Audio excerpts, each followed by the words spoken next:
Ahora son más de 350 los muertos, dicen que más de 1000 los desaparecidos. Estamos hablando del desprendimiento de un glaciar en Nepal. Ahí vemos las imágenes más tremendas. El momento en que crece el río. Estamos en tiempos, a esta altura del año, de lluvias, de monzón. Y miren lo que es esta imagen.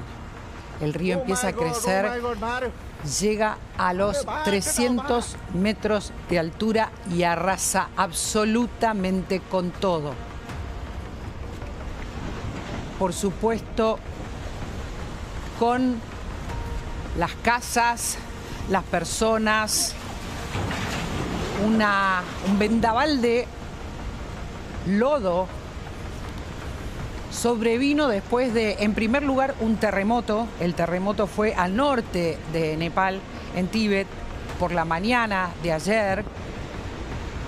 Después siguió la inundación, esto es tremendo, y es lo que vino después del terremoto, horas después en el norte de Nepal, en el Tíbet.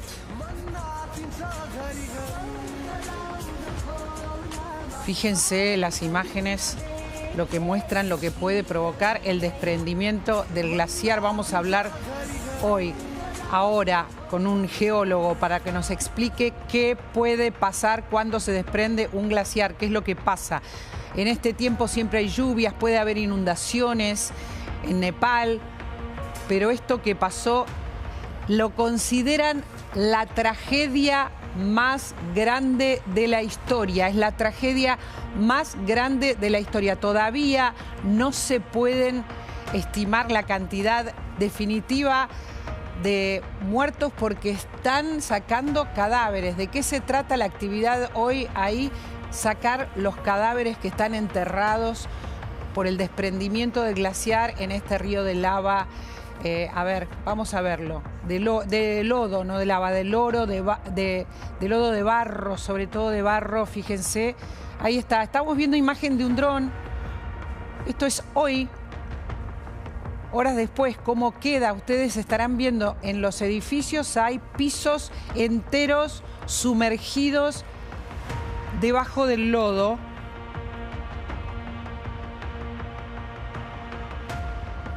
Hay mucho miedo, muchísimo miedo por la posibilidad de nuevos desprendimientos, porque nada asegura que haya terminado esta historia.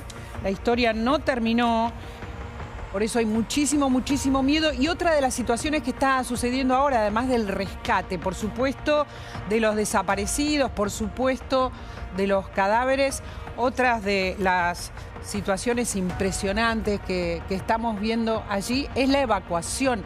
La intención es evacuar todo lo posible estas zonas, porque si hay nuevos desprendimientos, si hay nuevas crecidas de los ríos, podría repetirse esta historia.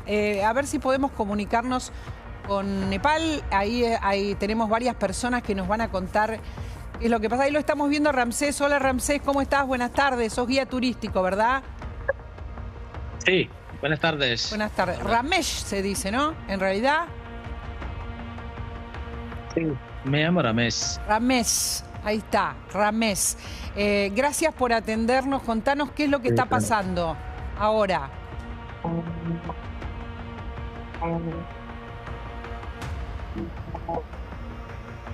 Pues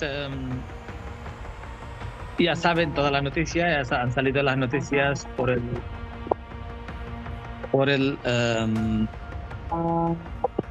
A ver, tenemos algunos problemitas. Un momento. Sí, por favor. Ahí estamos viendo más imágenes. Vamos poniendo una tras otra todas las imágenes que nos están llegando. Fíjense, esto es la gente nadando en el barro. Algo realmente fuerte de ver. Pero claro, tenían que salir.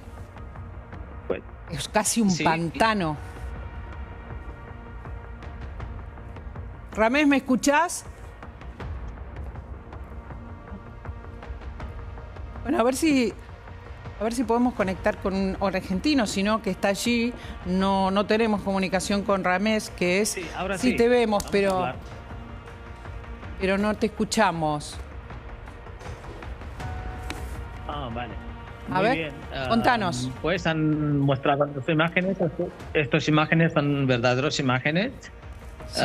Lo que hemos visto, lo que ha pasado y pues estamos en una zona sísmica y también estamos bajo de los Himalayas. Hay muchos glaciares y los glaciares están formándose en lagos por el calentamiento global. Entonces está provocando estos problemas.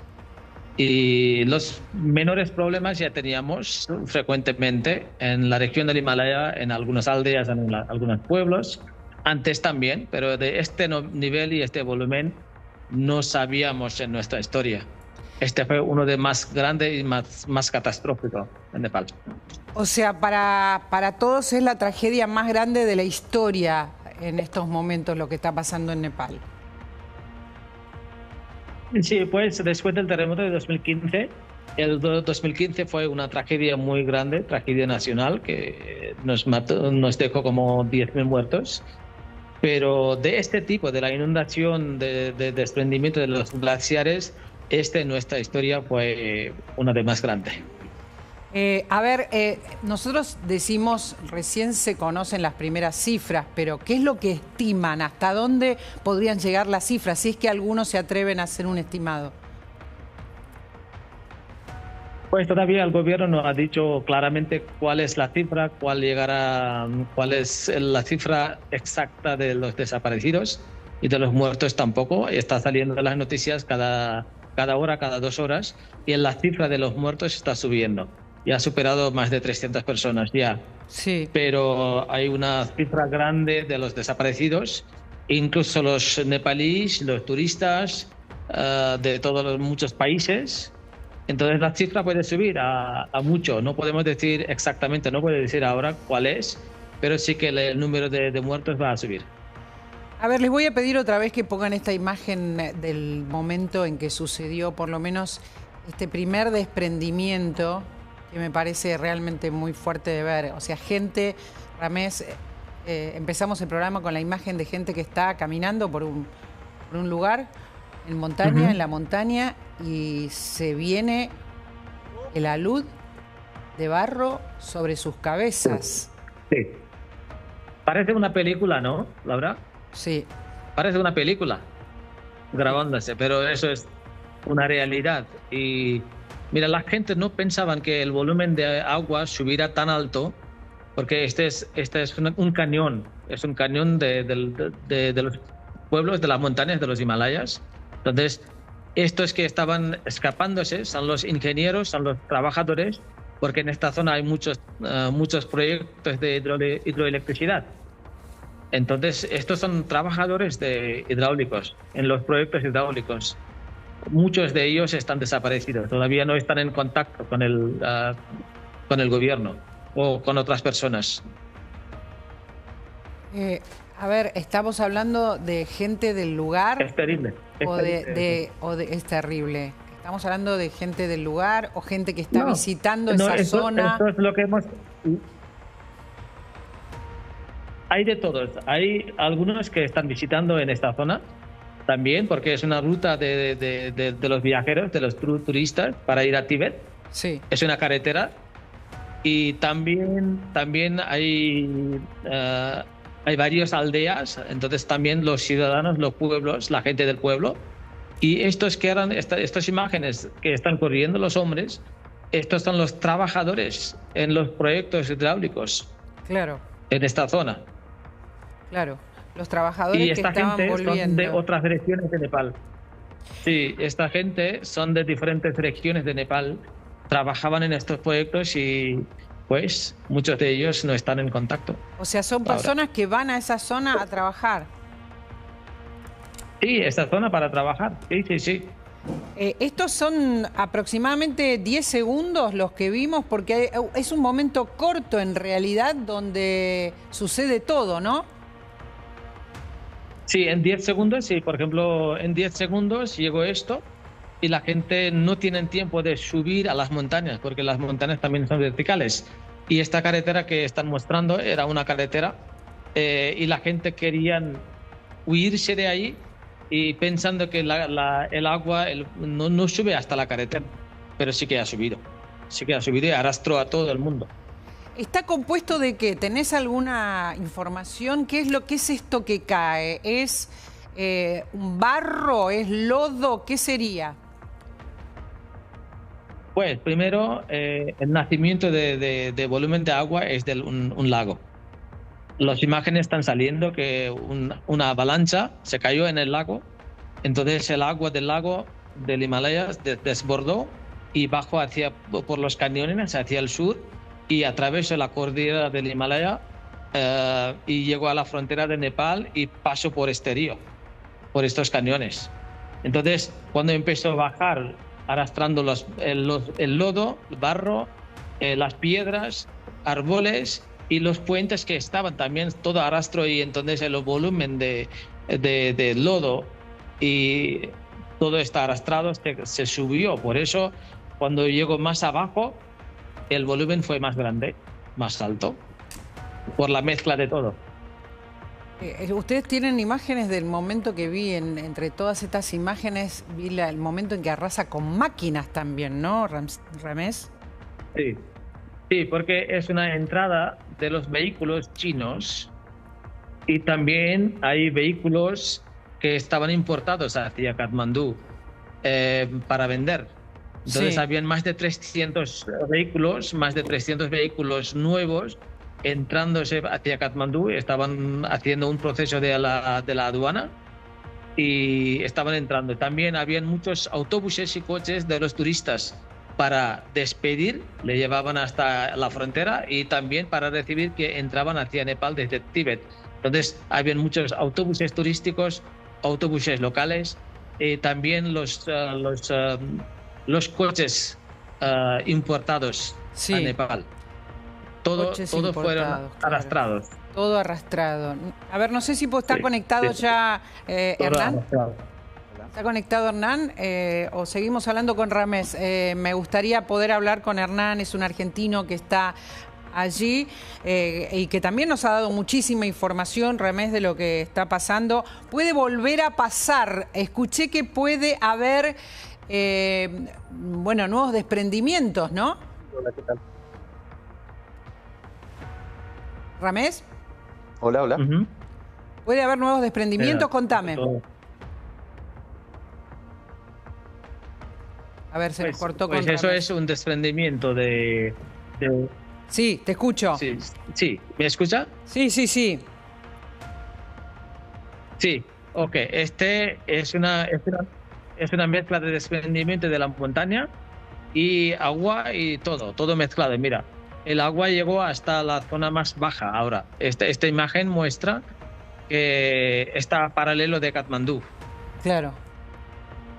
Claro, a ver, esta es lo central. Estamos por hablar con Andrés Folguera también, que es geólogo, para saber si puede haber nuevos desprendimientos, ¿no? ¿Estás ahí, Hernán? ¿Cómo estás? Buenas tardes. Hola, María Laura, ¿cómo estás? Contanos cuáles son las novedades. ¿Escuchaste que puede haber nuevos desprendimientos también allí? Sí. Hay información de que puede haber nuevos desprendimientos. Lo que se está hablando ahora es de el origen de lo que causó toda esta tragedia, que es el desprendimiento de un pedazo de glaciar. Sí, claro.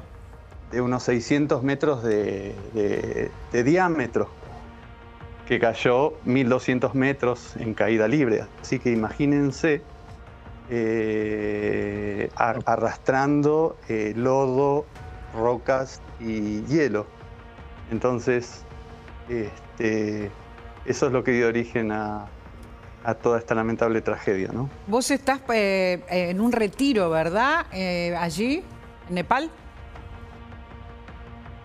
Yo estoy en un centro de retiros actualmente, preparando un retiro personal en soledad de alta montaña dentro de un mes, cuando justamente termine esta época de lluvias, ¿no? Es la época del monzón, todos los años son Es un periodo de un par de meses largos de lluvia.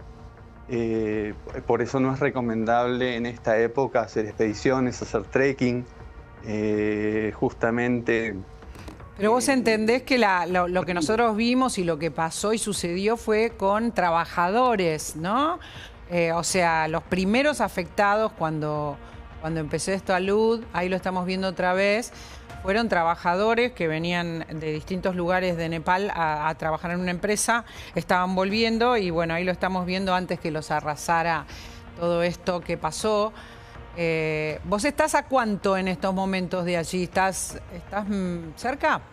El río que arrastró todo este alud, sí, que viene de la zona de la frontera entre Nepal y Tíbet, desciende hacia el interior de Nepal y pasa a unos 70 kilómetros de Katmandú, que es la capital del país.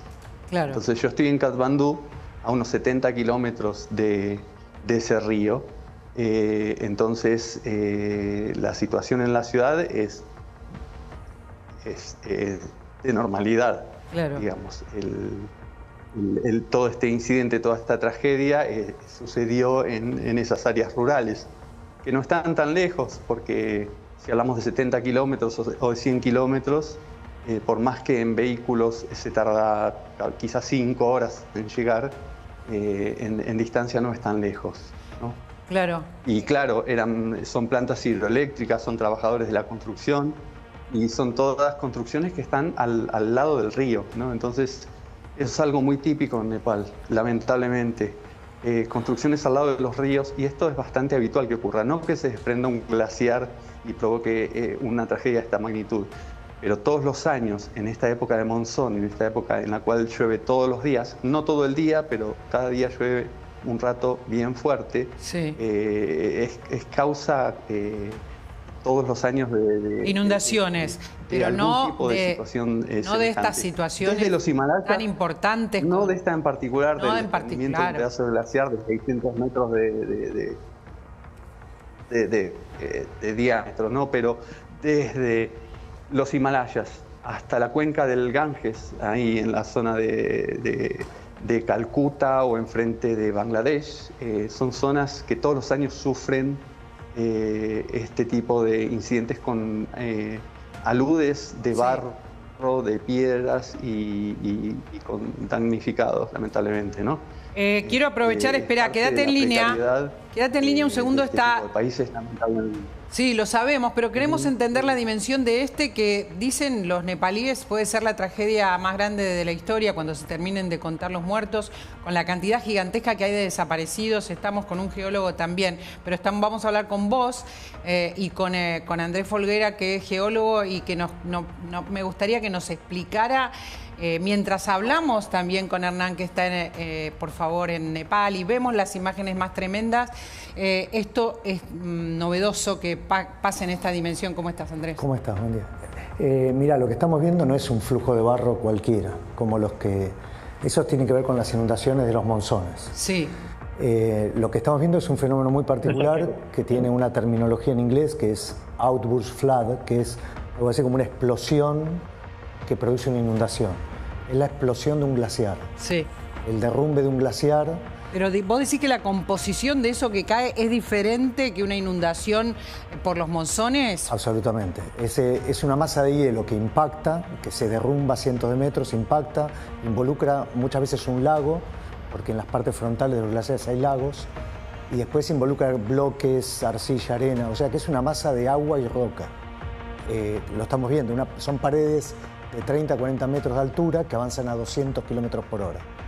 Son muy comunes, pero no es que pasan todos los años. Pero es importantísimo lo que estás diciendo, porque no se trata del barro que cae y que puede inundar o incluso caer así de una manera importante como un río de barro cuando hay una lluvia y después una inundación. Es otra composición y otra dimensión. Es una masa de agua y rocas, pero rocas de volumen gigante, o sea, de metros. De metros. ¿Hernán quiere decir algo, me parece a mí? Desde Nepal. No, recuerdo que dos cosas. Por un lado, que el río que colapsó Sí. aumentó su nivel en 30 minutos, subió 9 metros. Así que imagínate la magnitud. 9 metros. Y por otro lado, en relación a esto que es 9 metros en 30 minutos. Y por el otro lado, recordá, a ver si te podemos ver. Quizá la catástrofe más grande. ¿Me pueden ver ahí? Te escucho. Recordá que en el 2015 hubo un terremoto devastador acá en Nepal. Sí. Que afectó a todo el país y fue bastante terrible en términos de cantidad de víctimas y de destrozos. Entonces, esto es una zona de temblores y de terremotos sumado a la época de los monzones. Bueno, a ver, el miedo, primero vamos a ver si esto puede volver a pasar, ¿no, Andrés? O sea, ¿puede haber más desprendimientos ahora, en este momento? La situación es muy compleja. ¿Y por qué, básicamente? Porque no tiene que ver con el régimen monzónico, tampoco tiene que ver con sismos. Inicialmente se pensó que había sido un sismo, pero realmente el sismo fue el colapso del glaciar que produjo el sismo. Y con lo que tiene que ver es con el ciclo de calentamiento global. Está provocando derretimiento masivo en todas las masas glaciarias del Himalaya y de los Andes y está generando situaciones potenciales equivalentes a estas. A ver, una cosita. Hay un informe que salió en el 2021 que muestra que en Nepal hay por lo menos 20 masas glaciarias en una condición equivalente a esta. En una situación de fragilidad propensas a derrumbarse en cualquier momento. ¿Es un fenómeno de esa zona o es un fenómeno que puede ser de todos los glaciares? En los Andes hay casos, por lo menos 3 importantes en el siglo pasado. ¿Podría volver a ocurrir en este siglo algo similar en los Andes? Sí, porque se cree que se van a acelerar este tipo de procesos producto del calentamiento global, que van a ser cada vez más importantes. A ver, tenemos un mapa de Nepal que yo pedí para ver más o menos dónde está la zona y ubicar Nepal, Tíbet, China, para entender de qué se trata. Es importantísimo lo que nos está contando Andrés, de que esto puede pasar en todo el mundo, no solamente allí en esta zona de Asia. Y también es importante hablar de la cantidad de terremotos, desprendimientos de glaciar, digamos, movimientos que está teniendo la Tierra que nos da la impresión de que son muchísimos más en estos momentos, ¿no? A ver si abrimos el mapa y vemos dónde está ubicado esta zona un poquito más abierta, porfa. ¿Están pasando más de estas catástrofes en el mundo? O sea, no hay que mezclarlos. Terremotos están dentro más o menos de los números estadísticos normales. Sí. Entre magnitud 7 y 8 hay unos 20 por año, casi 2 por mes. Pero lo que estamos viendo, que tiene que ver la mano del hombre, digamos, es el ciclo de calentamiento global. Está destruyendo las lenguas glaciarias, lo podemos ver en los Andes, hay un retroceso acelerado de las lenguas glaciarias, y cuando retroceden los glaciares quedan lagos, y esos lagos se vuelven inestables. Como están a cierta altura, en algún momento pueden romper el dique de contención natural y pasar lo que está sucediendo hoy en Nepal. A propósito de eso, ¿hay identificados algunos de esos glaciares que hoy estuvieran más potencialmente en riesgo y en qué áreas están? En Nepal hay uno... Sí, en Nepal y acá en los Andes. Los Andes. En los Andes hubo casos de desagote violento de lagos y glaciares en 1914, 1939, 1955. En diferentes lugares, en Mendoza, en Chubut. Pero a ver, 1955 está lejos en estos momentos para nosotros. Digo, por la posibilidad de que también suceda en Argentina, ¿no? Eso lo que muestra es que pueden suceder. Ahora, ¿esté lejos en el tiempo? No, que son casos que ocurren, que digamos. ya han ocurrido. Claro. Ahora, respecto de situaciones potenciales en los Andes, sí. El lago Rojo en Neuquén, el lago Argentino también. Todos los glaciares que están retrocediendo rápidamente en la Patagonia están en situaciones de fragilidad y están siendo monitoreados hasta cierto punto por este tipo de fenómenos. Está Hernán con nosotros y es argentino que está allí en Nepal. ¿Qué le decimos, digamos, que tiene que hacer en esta situación, teniendo en cuenta que esto pasó hace horas y que hay miedo que vuelva a pasar? En principio, las imágenes muestran que la masa glaciaria colapsó casi en su totalidad. Sí. O sea que si queda algo por colapsar, será un volumen menor. Claro. El riesgo no está en este valle ahora, está en decenas de otros valles que tienen situaciones parecidas. O sea, en Nepal hay por lo menos 20 glaciares que están en condiciones muy frágiles que podrían derrumbarse en los próximos años. Hay mucha gente que está muy asustada por lo que pasa en el mundo y que me está escribiendo y que me viene escribiendo después que vos estuviste acá hablando de lo que nos trajo el terremoto de Colombia, pensar en los terremotos que podía haber también aquí en nuestro país, lo que pasa en el mundo, las placas que se mueven, esto que está pasando. Hay algo que no sentimos, que nosotros, los ciudadanos de a pie, podamos hacer por el calentamiento global. Tenemos que estar guiados realmente por una política de Estado, digamos. Y esto parece, todo lo que pasa con el calentamiento global, parece como algo que tenemos que mirar por la televisión, ¿no? O sea, definitivamente está muy violenta la geología, pero está dentro de los parámetros esperables. Y lo que sí estamos viendo son estados frágiles que no implementan políticas de ordenamiento territorial. Por ejemplo, en estos casos es imperativo que se readecúen los pueblos a esta amenaza de grandes desagotes de agua a través de los ríos en Nepal. Y lo mismo en Argentina. Claro, claro. Bueno, pero entendés, ¿no? La pasividad en la que nos sentimos, la impotencia que sentimos, ¿no? Más que qué podemos hacer, reclamar a partir de los medios de comunicación, darle voz al calentamiento global y no mucho más, ¿no? Lo del calentamiento global es un problema adicional. Definitivamente está produciendo este tipo de fenómenos, tsunamis también. O sea, el retroceso de las masas glaciarias va a imponer un riesgo adicional en la planificación de todas las ciudades que estén aguas abajo. Y en Argentina, ¿qué tenemos que estar atentos, digamos? ¿Qué es lo que podemos prever en relación a lo inmediato y lo mediato, no? O sea, en general se identifican dónde están las problemáticas, donde hay glaciares o lagos inestables que podrían derrumbarse, y se hacen planificaciones de las vías de avance de esos ríos, de esas inundaciones, que en general es bastante predecible. Es predecible, digo, sí. ¿Y hay algún glaciar que especialmente esté en peligro de derrumbe en la Argentina? Múltiples. ¿Múltiples? Yo ando por la cordillera de los Andes, múltiples glaciares que tienen lagos frontales, que están con diques naturales, que podrían derrumbarse ante un sismo o ante una crecida, pero muchísimos. ¿Y hay poblaciones cercanas que podrían estar en riesgo? Es que no tienen que estar cercanas, porque es como una reacción en cadena. O sea, baja y capaz que decenas de... Mira, te doy un ejemplo. El lago Carilauquen se desagotó en Mendoza y Neuquén, el límite, en 1914. La ola llegó hasta el Atlántico.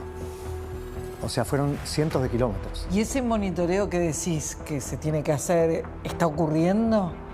Como siempre, está las fases iniciales de reconocimiento y de